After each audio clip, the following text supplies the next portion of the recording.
Hey y'all, welcome back to another episode of Let's Talk About Life with me, your host, Kedra, your favorite journalist. I know y'all, I changed the name of the series. Let me explain to y'all why I changed the name. At first, if this is your first time catching up with us, hi, I'm Kedra. I'm your host and also your favorite journalist. I initially called this show The Kedra Show, right? Because I did not know what else to call it. But I've been doing some soul searching. You know, if you know anything about me or my videos, I'm going through a spiritual journey. So through my spiritual journey and through me reading and listening to other podcasts and kind of really figuring out what I want this show to be about, it just made sense to call it Let's Talk About Life. That's essentially what we're doing, right? We're talking about everything that's popping on the internet. We're talking about pop culture. We're talking about all aspects of life, from love to death to life to sex to health to money. We talk about everything. So it just makes sense to call the show, Hey, Let's Talk About Life. Ta-da! Boom. All right. If you like the name of that, if you like the name, Let's Talk About Life, let me know in the comments.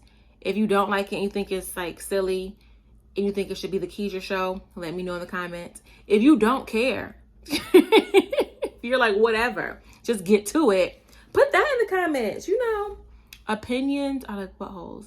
Everyone has one. And here, but the difference is here, your comments actually matter. I got, I don't have the liner. I'm trying Ari's new, this is her Remedy line, Remedy by Ari. We all know Ari. This is the butter cake. Y'all can't see it because of the light. I know y'all aren't gonna be able to see it, but it's called butter cake. What do y'all think? At first I was kind of wondering if it was too like light for my complexion. I'm like, is this better for lighter people? What do y'all think? And it comes with a liner. It was like a little set. It comes with like a really cute brown liner that I really like. And it's a different color than like the brown liner that, like, cause usually I get my liners from the beauty supply store. No shame in my game, but I always love Ari's like makeup looks. So I was like, let me try her Remedy, and I will get that again. It was $42 for this and the liner. It smells good. It smells like butter cake, but it's not too fragrant, which I like because I don't like when things are too fragranty. And it's very pigmented. I like that. And it's very creamy. It's not dry. And I feel like it's gonna last.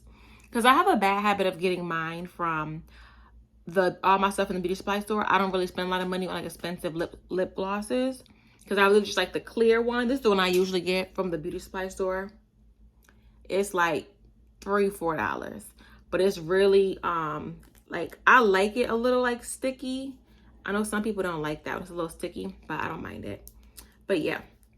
So I just got that. I need my lashes, my brows done so bad. I'm gonna get them done tomorrow. They're so thick. But whatever. Anyway, yeah, this is from Remedy, Ari's line. I like it. There's that. Okay. If you watch this show, you know they like to take a deep breath. In through your nose, out through your mouth. Inhale. Out. Inhale. Out. Now don't you feel better? Don't you just feel more? It's the deep breaths for me. They always just set me and get me together. Take a second out your day to do some deep breaths. I promise you, baby, you'll be a new man, a new woman. So much went on in the culture this week. The Oscars. The Oscars came on. OscarsSoWhite, per usual. Jimmy Kimmel was the host. He did a good job. He was coming at Trump. He was shading Trump. He was like, isn't it past your jail time? Because you know Trump has so many like indictments and lawsuits, and he just owes so many people. So that was cute. But yeah, the show, I watched it, y'all. It was very, very boring. John Batiste, he performs. I don't really know his music that well, but I know people really love it. In particular, the whites. I know they love his music, so that was cool to experience, I guess. Y'all, these Fashion Nova ads, I have my computer up, and these Fashion Nova ads, like, they just won't go away, and I need them to, because I'm trying to focus. And the next thing you know, it's just this pop-up of all these clothes that you want to buy, but then you get them and they are nothing like the pictures and the models. You know, like models, when they're putting these clothes on, you know, they have, you know, when the models are putting the clothes on, they have these like big clips in the back that make the pieces look like they're cinched in the waist. Child, 9 times out of 10 when I order from Fashion Nova, I am so disappointed when I get my orders. I usually send stuff back. I send stuff back to Fashion Nova so much because, you know, they don't give you a refund. They'll give you store credit. I send so much stuff back to them that by the time I get that I return everything, I have a store credit. So I have to use it, and then I use it, and then I get stuff, and then I don't like it. I made like 1 or 2 things from the pile. I hate that when you wash it, it shrinks. It's just, I'm just over Fashion Nova and fast fashion. What's your favorite place to shop that's not fast fashion? Please let me know in the comments, because I'm like over it. Boom, back to my focus, to what I was talking about, the Oscars. The Oscars so white. Are we even surprised? The big winner was Oppenheimer. I think I'm pronouncing that right. They were the big winner. I'm gonna watch the movie. It was a movie about the guy that invented the atomic bomb. I'll watch it. I saw it on, they were advertising it on Peacock. So I'm like, I might as well just watch it since it won all these awards. Apparently, like, it's really good. The black people that won, Divine Joy Randolph, this beautiful, beautiful chocolate queen who went up there to collect her Oscar for Best Supporting Actress, praising the Lord our God. Yes, she did. She was giving all glory to him, because that's where glory belongs. And she just was just saying how, you know, she's always been trying to be different, but, you know, she just started being herself. And her speech was wonderful. I started off as a singer, and my mother said to me, go across that street to that theater department. There's something for you there. Bravo. She looks good. Hair was laid. I loved to seeing like Danielle Brooks ran up to her and was talking to her. Coleman Domingo. I just love seeing all the black folks congregate together and just show each other love. Who else won? Our guy Cord Jefferson for Best Writing Adapted Screenplay for the film American Fiction. Again, did not see that movie, but now that I know about him, I'm going to actually maybe watch it, because I think that's cool that he won. Who else won? Chris Bowers. Now this I'm definitely going to win. He won for creating a documentary called The Last Repair Shop, which is about kids, I think in LA or somewhere in California, and them putting instruments and music classes back into school. And he had the little cutest little chocolatey treat walk with him to collect his Oscar. Obsessed. I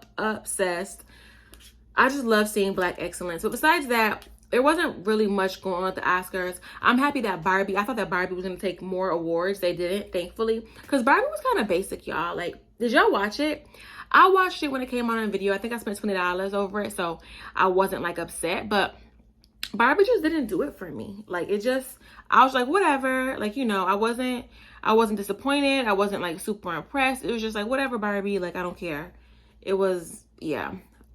It was like, whatever. What movie? When did Woman King come out? When did that come out? I just feel like that, oh, that was 22. I just feel like that should have won all the awards. Oh, 1001, Tiana Taylor's movie. When did that come out? I thought that was really good. Some people were hating on it. It came out 2003.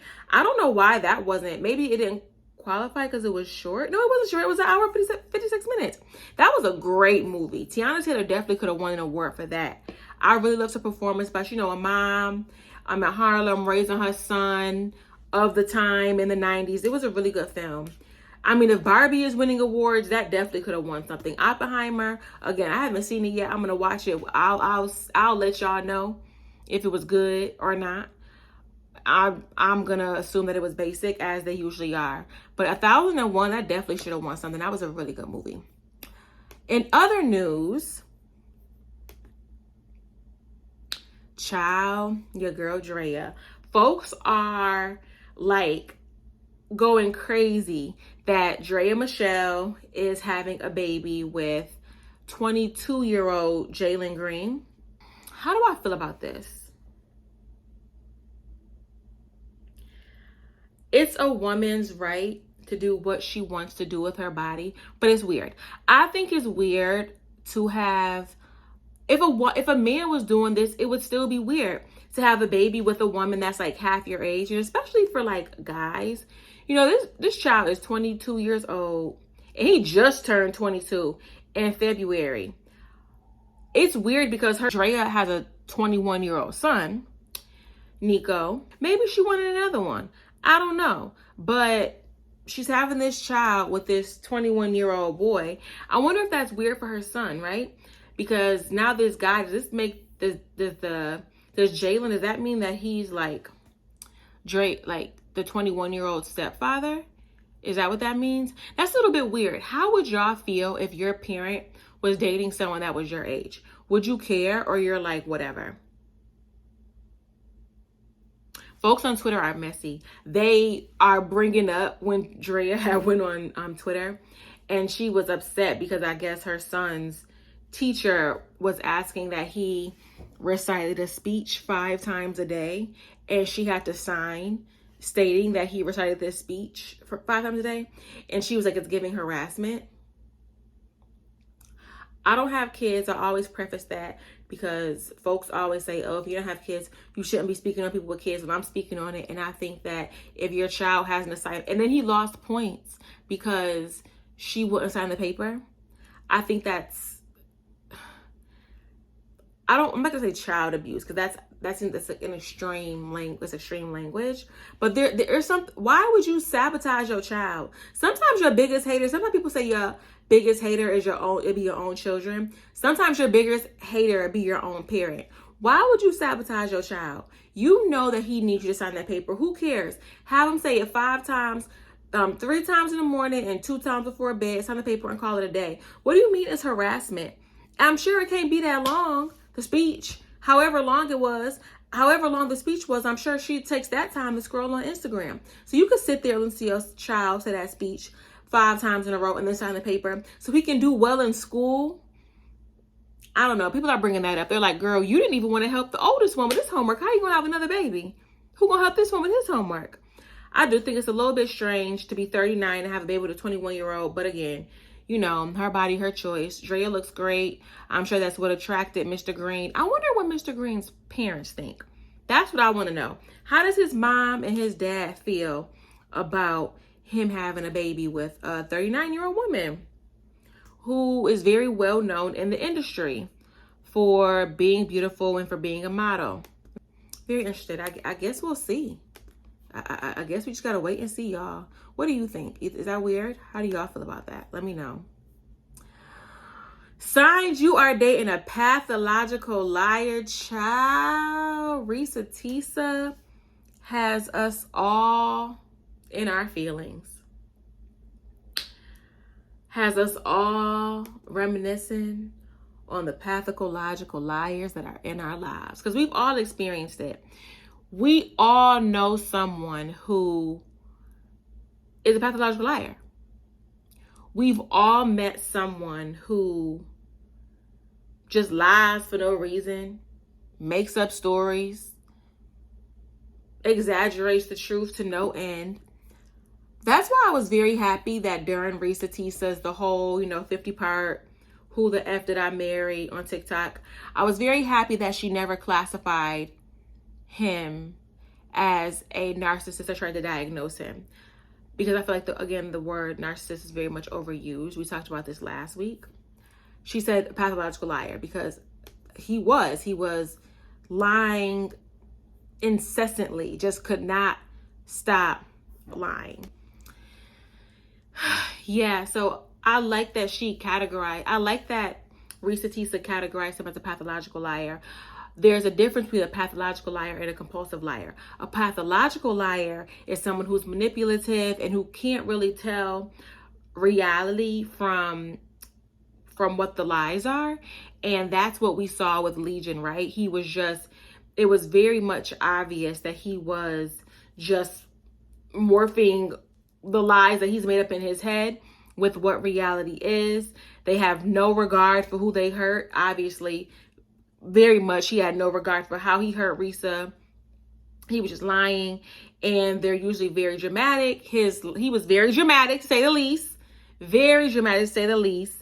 Complicated, and their lies are detailed. I would say his lies are very, very detailed. He lied about his parents passing away, the cemetery. He lied about getting into his work building, about how he didn't have his badge, and his badge only worked for the first door, but not to get onto the floor. And then he got on the phone and called someone, and they were going to send Paul, but Paul couldn't come because he had to go to a dentist appointment, and they were going to send Phil. His lies were very detailed and very dramatic and extra.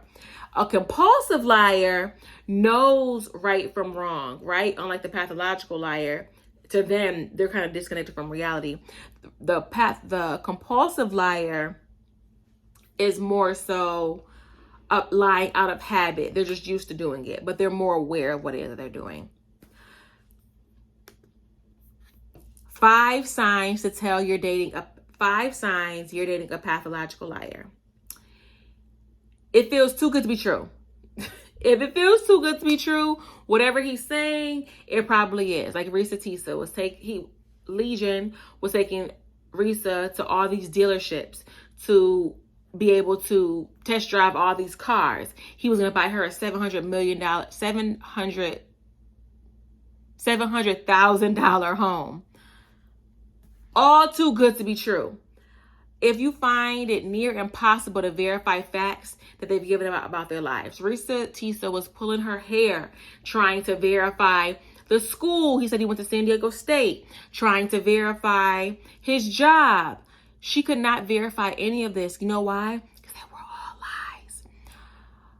They get defensive when you point out their inconsistencies. Have you ever dealt with a pathological liar and they just start getting... I have a pathological liar in my life. And at this point, I don't even combat them anymore, because I don't even call them out. They could literally say the sky is doo-doo brown, and I will say nothing. I'll just sit there and listen, because you can't call out their lies, because they get extremely defensive, and it just caused an argument. And even when I was watching, I don't know why I like to torture myself. Apparently I like torture. I watched all of 5 minutes of an interview that someone did of Legion. And it was stressful, to say the least, because he kept lying. Then someone took the video, remixed it, and they rang a buzzer every time Legion lied. And it was a lot of times. A lot. He said that people were being attacked that were linked to him, that his family members' child had to change schools. The lies were it's embarrassing. And they dismiss your feelings. He did that consistently with Risa. Consistently dismissed her feelings. Consistently made her feel like she should not have been second guessing him. It was a consistent thing. Trust your gut. Risa did not trust her gut. Her gut told her that something was wrong, right? That's why she was recording voice notes for herself. That's why she was fact checking him behind his back. Your gut that feeling you get, that uneasy feeling, will always tell you what's up. It's just whether or not you choose to listen to it. So that's another thing. Trust your gut. And dating a pathological liar is really dangerous, you guys. Like, It can impact your health. We're at a point in our lives where we should be really connecting with yourself. And when you're dating someone that constantly makes you second, or when you're around someone who is constantly gaslighting you and making you second guess the way that you're feeling, the one that's interrupting the relationship that you have with yourself, that's when you know you have to go. I think that's good. When you're with someone who is making you second guess and reevaluate the relationship that you have with yourself, meaning if they're making you second guess your thought process, how you're thinking, that's a huge red flag, babe. Get out of there. It ain't worth it. It ain't even worth it. Just let it go. Let it go. Let it go. Like, you know what Elsa says? Is that her name, Elsa? What's next on the docket?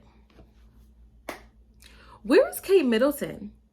So apparently Kate posted this very suspect photo of her and her kids for Mother's Day. And folks are pointing out like the hands. Did you guys do that whole thing with AI when, like, you know, it was making like your LinkedIn photos and we were using it to see like what our kids would look like? Did y'all ever look at the hands? They look so creepy. Look at her hands in the picture. Look at her son's shirt. It's inconsistent. There's just a couple of things in this photo that just scream Photoshop, and people have not seen her. We know that she had surgery recently. So some folks are speculating that, you know, she's still recovering from the surgery. That's why we haven't seen her. Some folks are saying that her husband is cheating. And that's why we haven't seen her.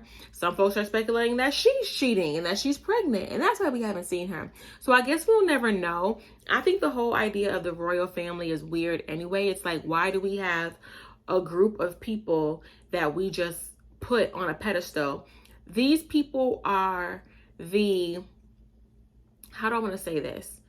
They're the royals because they're essentially the leaders of colonization. That's how I'll look at them, because what other contributions do they have to society? Again, I'm over here in America. I don't like to speak a lot about what goes on over there, because across the pond, as they say, because we aren't connected to the queen and the king. But I know other colonized countries are very impressed by these people. So yeah, I think it's very antiquated, very weird, very outdated to even have a class of royal whites and people just fawning over them. It's weird. But y'all know that there's always a whole bunch of drama going on in that palace. So I guess we shall see. But I do want to know where Kate is. Y'all, I'm down a rabbit hole. I'm down a rabbit hole of trad wives on TikTok. Trad wives stands for traditional wives. And I have so many thoughts on this. First of all, I aspire to be a new age trad wife. And let me define what that is before y'all think I'm crazy. When I say a new age trad wife, in my mind, it's a woman like Nara Smith, and I don't know her, but stay with me. Just the aspect of being married, having children, taking care of the children, making food for them from scratch while looking nice, and having my own money. She's a model. She's obviously a content creator, which is a job, but she doesn't have to go into that traditional role to provide for her children and have her kids be with a nanny. And she has the time to, allegedly, again, I don't know. I don't get caught up with the reality of who people are on social media. We can all just be making this up as we go along, to be honest. But from what she portrays, the idea of her being an entrepreneur, her husband supports her. I'm not sure who the breadwinner is between the two. I'm going to assume it's her husband because he is like the more successful model. Raising the kids at home, making food from scratch, and looking good by doing it, prioritizing self-care. She wakes up and journals and works out and does her skincare, her 27-step skincare routine. That is the new age trad wife that I aspire That's the life that I aspire to live. But apparently there's a lot of folks have a lot of different definitions of what a Chad wife is. Now there's one woman on there, ballerina lady, something child, and she's a Chad wife, but she lives in a very humble abode, and she's always making food for her kids. But folks found out that her stepfather owns like a lot of different plane companies. I think like I don't want to call out any companies, but the big ones, like not American Airlines, but maybe like American Airlines, or maybe like a JetBlue. He owns one of those, and some overseas. So some are just like kind of busting the idea of what it really is to be a Chad wife. Are you one? If your stepfather is super rich, then if it's your husband's dad, then you're probably, not your stepfather, your father-in-law, then you're probably really rich. People are saying that it's setting us back because you know, women have progressed in a way to where we don't have to only cook and clean to be considered, you know, what am I trying to say? To be considered useful. Oh, also back when I'm a Chad wife, I'm not cleaning. I'll cook. I'm not a good cleaner. I'm going to hire someone to do it. I'm going to make sure the cleaning is done. I will oversee the cleaners, but I'm not cleaning. I'm going to make that abundantly clear too. A part of my new Chad wife, the remixed version. We don't clean. We hire people to do it for us, and we oversee them as they clean. And we pay them very, very, very well. We pay them 3 times the rate as the average housekeeper. I'm going to put that out there too, because I believe in more than fair wages, and we tip. And we give bonuses around the holidays and on their birthdays. So yeah, people are saying, oh, it's setting us back. We've come this far. Chad wives, like what? Cooking and cleaning, like what? Like that's, on one hand, it poses the question, well, if you're a feminist, which is another conversation for another day, then why is it a negative to want to be a stay-at-home mom, to want to provide, to cook and clean, take care of your kids, and to prepare a nice home for your husband? Why is that considered a negative if you're a feminist? Because if you're a feminist, then you should be equal. You should be open to women being equal in all arenas, and you should respect a woman's choice to do whatever it is that she wants to do with her career. So there's a lot of controversy. But what's interesting is I think there's different types of Chad wives, right? It's not a monolithic thing. I think that maybe back in the day, that role was more standard. That role was more the 50s lady. We all have that picture in our mind of like the Leave It to Beaver mom with the apron and in the kitchen and, you know, doing all that. But I'm seeing different types of Chad wives on the internet. I'm seeing the ones who are girls like the Nara Smiths who look modern, right? And then there's another girl that I follow who, she has 4 kids, a nanny, her husband works, she stays at home, she cooks, she does her self-care stuff. She's a version of a traditional wife as well. And she's a content creator, right? But she's super modern. Then I've seen these other folks who are questionable. These ladies, it looks like they're a blast from the past. Like, it doesn't even look like they're of this time. And they give Stepford wives, and they give crazy. And they're white and they're black and they're all races, and they look crazy. Like it looks like they're dead behind the eyes.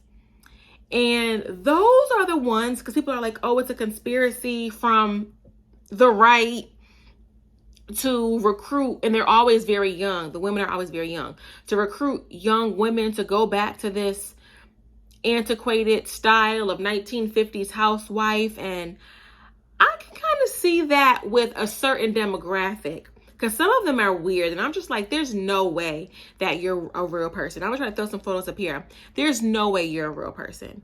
Like, it gives, like the Stepford wives, like that movie where when they were robots. Some of these girls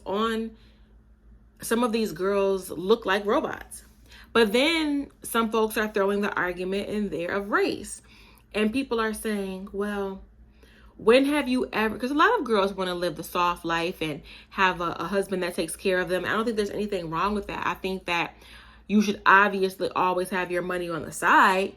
You don't always know, the right hand doesn't always know what the left hand is doing. If your husband is taking care of you, if you're a stay-at-home girlfriend or a traditional wife, then I know for a fact that you should be taking some of that money, putting it in a high yield savings account, investing it for a rainy day. That's the time you should be working on whatever you want your endeavors to be, whether you want to go to school, whether you want to start a small business and you use their money to spark your small business. I don't think you should sit around at home all day and count carbs. I think you should be putting money aside and being smart and because you have someone that's going to take care of you as far as providing you shelter and food, you should do the other part of the work and make sure you're good for the long run, especially if you have children with this person. That just only makes sense.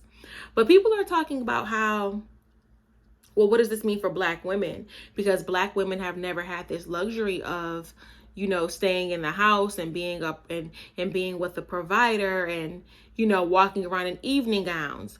So I thought that was very interesting because I was raised by my grandmother, who was from Alabama. She was 60. I'll talk about both of my grandmothers, but my paternal grandmother took me to school during the week, and then I was with my maternal grandmother during the weekend after my parents passed away. So my paternal grandmother raised me, like I said, during the week, took me to school. My grandfather worked. She was a stay-at-home mom. She was always a stay-at-home mom, and she worked a little part-time job. Just to put money in her own pocket, but she didn't have to. She just did it when her husband went to work, when my grandfather went to work, and just for some little extra side money. But he was the provider, bought the house, bought the car. He did everything.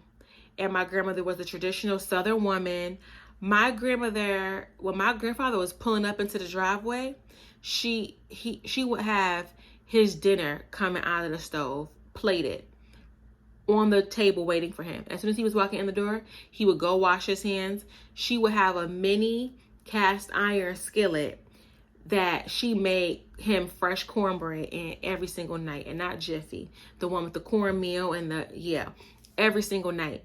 And me and my cousins laugh a little bit because my grandmother, she always had these house shoes that had a heel on them, and they were leather, and they had a little heel on them. Like a little wedge kind of heel. And sometimes they were like a little kitten heel. They were like an open toe sandal, child. And she wore the same ones for years, as far as like, if, she would wear them for some years, they would like go bad as shoes do. And then she would buy the exact same pair. And she always wore we call them dusters. And she would have her little negligee under her, and then her duster underneath. And the duster is like a little thin, short. It came up to her knees. My girl was showing a little thigh. And she kept it cute for her man and had her hair done. She didn't wear a lot of makeup. But that's just how that's what I experienced. So for me, she wasn't schlepping around the house with a bonnet. And I'm not talking about anyone that does. But I'm just saying that my girl looked cute. She was giving the 1950s, 60s version of what you see Nara Smith up there doing. So that was normal to me. Like, I thought that that's how most women who were homemakers, I thought that's how they looked. She didn't put her PJs on, she didn't really have lounge clothes. She had her regular cute clothes, or I guess maybe her lounge clothes was the negligee with the duster, but she put that on like before she was about to go to sleep. Besides that, she was fully dressed in the house. So I don't know. I thought it was normal. And my grandfather took care of her. He passed away, and this was back when they was giving pensions, and she still got his pension. And I lived a great life with them. Went to private school, never wanted for anything. So that's what I experienced growing up. So for me, it's normal. So when people say, "Oh, Black women didn't have that privilege," well, number one, that's sad. Number two, I don't want to believe that. If it's true, it's true, but I don't want to believe it. I want to believe that there were so many Black women out here walking around in their cute clothes, making bread for their men, and were able to live that soft life. I just don't know about these women that are wearing these weird costumes, and it seems like they are pushing an agenda. And I'm going to do some more digging on this, because I think that we're going in a, as we talk more and more about mental health and taking care of ourselves and putting ourselves first and going back to work after the pandemic, I think a lot of us are realizing that this dream of climbing the corporate ladder is not everyone's dream anymore, right? It's not every woman's dream, and it's not even some men's dream to even do that. And I think that we're getting back to the idea that that's okay. You don't have to want to climb the corporate ladder to be the perfect woman, right? You could do whatever it is that you want. I think that's an important note. And I think that it's okay to say, hey, I'm going to make a conscious choice to marry someone that can provide for me the type of life that I want to live, whatever that may be. Whether that's you going to work at a 9 to 5, you staying home and raising the kids, you staying home and not raising the kids. My friends are, what do you call them? Dirks, dual income, no kids, and they love it. They live in a beautiful high rise in Brooklyn, floor to ceiling windows. I think they have the corner unit, actually. Beautiful. And they both work in corporate America, and they get to travel and just live a really nice kind of glamour-esque life because they don't have children that they have to answer for. If you want to live that type of life, I think what it is to be feminist, and feminist is not even a term that's for African American women, Black women in general, across the diaspora. But again, that's another video. But you can't say you support women and you only support a certain type of woman. Saying you support women means you support housewives, means you support women who are incarcerated, means that you support women who are in bad relationships. It means that you support women who work 9 to 5s. It means you support women who work in retail. It means that you support the well-being of all women across the board. You can't pick and choose which type of women you want to encourage, and you can't push your ideas of how a woman should live her life. The only thing that I didn't love about the Nora Smith situation was if she's Mormon, because they're saying that her husband, Lucky, is Mormon. He grew up Mormon. His social media very much reflects that. And because the Mormon faith specifically has negative teachings about African Americans, well, Black people specifically, it's different with Christianity. It's different with Judaism. Like Mormonism, the texts, I think they say that Black people were the punishment of Cain and Abel. You know, that whole story, Cain and Abel. I think Cain killed his brother. There are two brothers. One of the brothers killed the other brother.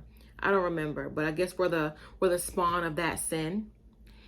The Mormon religion is known for dismissing and speaking poorly on Black people in general. So for Nara, you know, she's not from here. She's from Germany. Her mom is South African. Her father is German, but she was raised in Germany. And a lot of people that aren't from this country or across races don't have an understanding of what it is to be Black in America. So I could understand why Nara doesn't understand why Mormonism is so taboo for Black people, and why pushing a religion with that history is so damaging.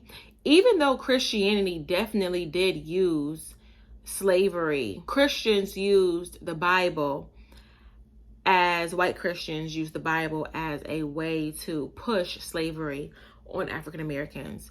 Yes, that's very much true. But the way that the Mormon religion has formed it is at a completely different level. So if she's pushing Mormonism, that's dangerous. I think pushing religion is dangerous, especially on TikTok, especially cult-like religions. And I know Christianity, I'm not showing any favoritism, can get very culty depending on who you are and how you choose to practice. But I know that Mormonism definitely gives like cult-like, vibes. So those are my thoughts on that. Wish me luck in my journey to becoming a traditional Chad wife. Okay, so we've been talking for about 40 minutes. How are y'all feeling about, I've been running my mouth for 40 minutes. How are y'all feeling about Remedy? It's still there. A little touch up. How do y'all feel? I like this, y'all. Not me about to be spending $40 on a kit.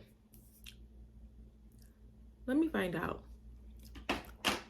But I'm about to be spending $40 on lip sets from Remedy.